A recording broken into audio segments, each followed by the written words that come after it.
Okay. Finally, and by no means least, Judith Green, Dr. Judith Green, is a founder of WP UK. She is a former user of single-sex services and currently works in women's health. Judith, over to you.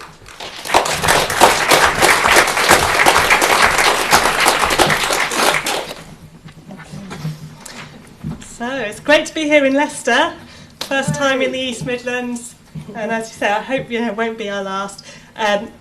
This is our 21st meeting, so it really feels like Women's Place UK has come of age. We've been in existence for just over a year and a half, and I want to reflect on how things have changed over that time due to the campaigning work of women, and Nick has really ably demonstrated that from point of view of fair play for women, and I'll cover some of the same ground, but from the perspective of Women's Place. So I want to go back to an event in September 2017. A public meeting took place to discuss proposed changes to the Gender Recognition Act. It was organised by a group of friends from Lewisham, and they'd been forced out of their original local venue and had found an alternative meeting place in central London, assembling at Speaker's Corner. And a woman going to that meeting, Maria McLaughlin, was assaulted at the assembly point by a trans rights activist who had come to confront the attendees of that meeting. And Ruth Sawatka, my fellow co-founder of Women's Place UK, she said immediately afterwards, this is a watershed meeting. This was a feminist meeting in 2017. Everything has changed. Because how can you have a feminist meeting where a woman, a 60-year-old woman, is assaulted simply for going to a discussion about the Gender Recognition Act? So Women's Place UK was formed immediately after that meeting by campaigners with backgrounds in trade union, labour and social movements, including the women's movement. And we were united by our belief that women's hard-won rights must be defended, and we utterly rejected the shutting down of feminist meetings. And the first of our original 5 demands was for respectful and evidence-based discussion about the impact of the proposed changes to the Gender Recognition Act, that should be allowed to take place, and for women's voices to be heard.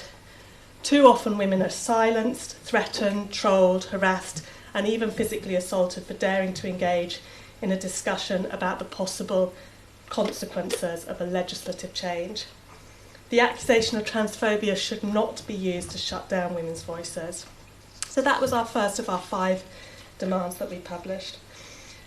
And in truth, we thought that the campaign would be really short-lived, that realistically it would quite likely go down to honourable defeat, having put down a marker of objection.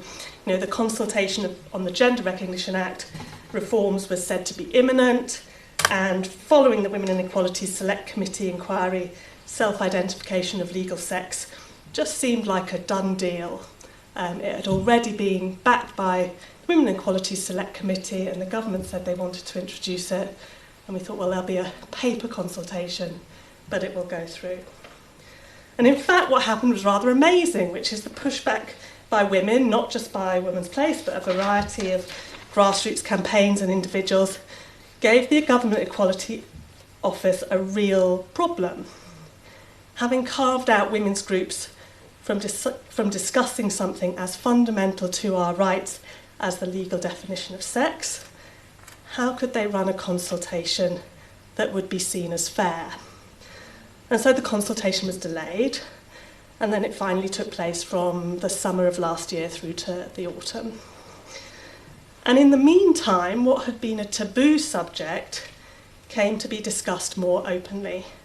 We had meetings up and down the country. Fair Play for Women had an awareness-raising campaign getting out on the streets in town centres, and there were direct actions such as women putting up stickers about biological reality, such as Liverpool Resisters, and that then spread around the country.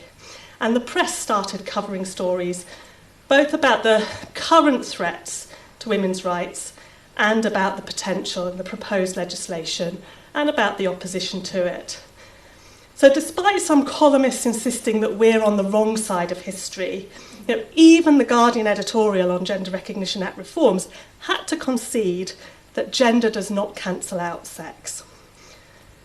So on the legislative front, we have really a lot to be relieved about.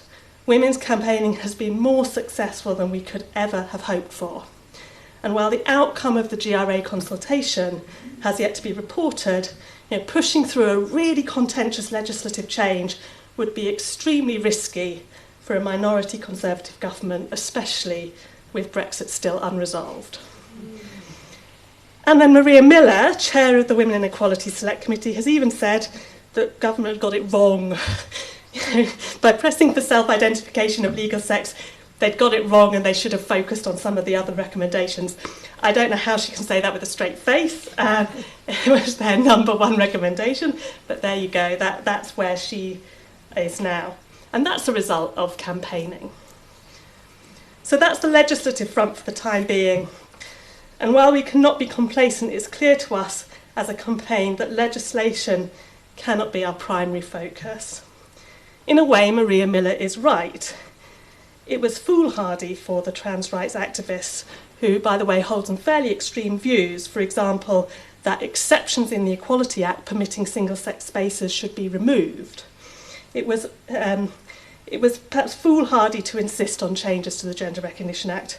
Foolhardy because they had already been very successful in eroding women's sex-based rights and introducing forms of self-identification in policy and practice without any legal changes at all. And that was by creating a climate in which it was deemed unacceptable for totally legal single-sex exemptions to be invoked. By creating a climate in which it has become taboo for women to stand up for sex-based rights and protections, or even to use the language we need to recognise and fight our oppression. In a sexist society, sex matters, and we have to be able to name it. The extent to which women's rights have been eroded by stealth is shocking. It's perhaps less shocking to women who have for years been at the sharp end. Feminists working in the women's sector who have had to see their policies rewritten by trans organisations like Press for Change and who felt it impossible to speak up. Lesbians who have had their spaces undermined and their right to define their own sexuality as female only eroded. And those that have spoken up have been smeared, isolated and marginalised. While legislation seems for now, through massive effort, averted, culturally it feels like we have already lost so very much ground. Situations that should never ever have been allowed to happen are permitted in the name of trans rights. An abusive man who identifies as a woman in an ostensibly women-only hostel run by St Mungo's, as reported the other day. The Karen White case in prisons, only the tip of the iceberg, with the notional segregation of male transgender prisoners at Downview a complete sham. A recent report, Lesbians at Ground Zero, on lesbians' experiences of sexual coercion and harassment in queer spaces, shows just how unfriendly those so-called inclusive LGBT spaces have become for those lesbians who are clear that they are same-sex attracted. And only last week, Leeds City Council, the same council that refused to allow Women's Place UK to use a council venue at 2 hours' notice before our meeting. Thank you, pubs. Pubs are great places.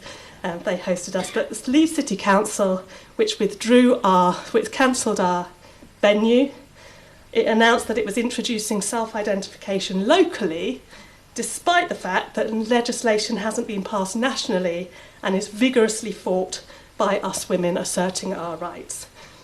How did it come to this?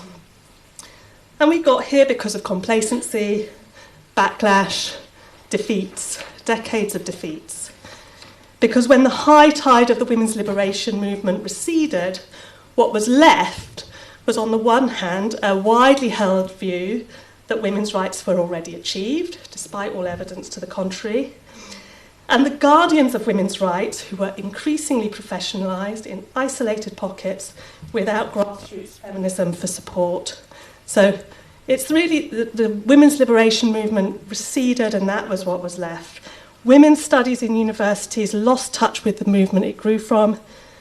transformed itself into gender studies, and embraced self-defeating, nihilistic postmodern nonsense that traded liberation for the performative. The steady dismantling of the welfare state, which has always most benefited women, coupled with a state-led hostility to immigration and related increase in racism that threatened solidarity between women and has made the lives of black women particularly hard. All these things are a kind of cocktail for loss of confidence and, where was the women's movement? We haven't had it. And the backlash against women's liberation has been so incredibly harsh. The intensification of gender stereotyping in childhood has undone and even reversed the gains of anti-sexist education. We have had the embrace of so-called ironic sexism, lad culture, whatever you want to call it, and it turns out not to be ironic at all. A flood of commodified sexual objectification and increasingly violent pornography. Male violence against women and girls remains endemic. And there's a generation of women with little experience of feminist organising and a generation of men with no education in anti-sexism. They don't even know what sexism is. When feminism re-emerged from a long hiatus of apologetic, I'm not a feminist but kind of politics, it is perhaps not surprising that it would be slutwalk, a distorted, superficial movement focused on individual choices and incapable of grasping the structural oppression faced by women on account of our sex. Empowerment, not liberation, was the buzzword. And no wonder. Genuine liberation is difficult. It's a massive project of generations requiring identification of common interests, alliance building, solidarity, not just your own narrow self-interest. You have to confront the often painful personal depths of your own oppression as a member of the female sex and the gravity of women's oppression globally and historically. The truth will set you free, but first it will piss you off. The debate about the GRA has exposed the appallingly poor state of women's rights in the UK, and at times that can only be described as real hatred of women. Women's Place UK have therefore developed a broader campaign on the foundation of our original 5 demands, and we issued those as sort of resolutions for the new year in January. And they are: 1, women have a right to self-organise, to speak and to be heard free from fear of abuse, threat or vilification in public and political discourse and in academia. 2, the law must work for women. It must be strengthened to ensure that all women who want or need single-sex spaces, including toilets, health provision, accommodation, prisons, sports, sexual and domestic violence services, are able to access them without resorting to extraordinary measures. Service providers should be supported in offering such services through legal and financial means, and clear guidance must be issued on the exercising of such rights. 3, an end to violence against women. Government must make the end to male violence against women and girls a priority. Sustainable funding for independent women-led services for women subjected to violence must be fully resourced by central government alongside the implementation of statutory relationships and sex education in all schools. 4, nothing about us without us.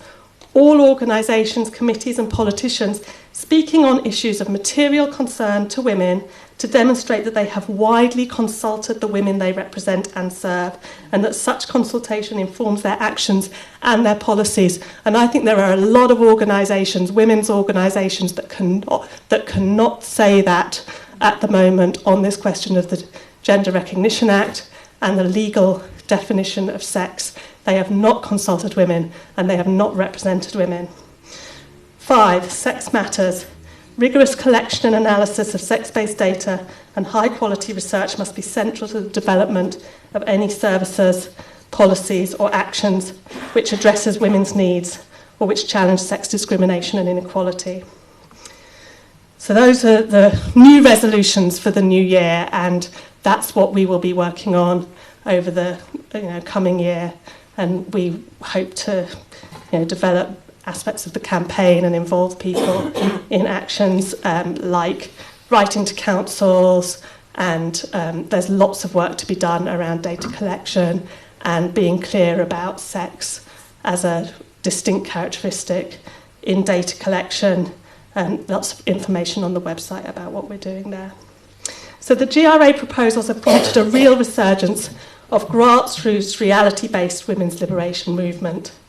Together we dissent from irrational, regressive and sexist claims about innate gender identity that seek to deprive us of women's sports, women-only services and women's self-organisation. Women are excitedly talking theory and doing effective politics, challenging councils, public services, private corporations and politicians, asserting that sex is real and matters in a sexist society.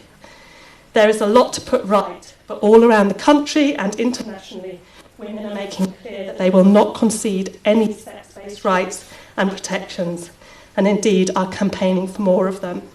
Women's liberation is back by popular demand.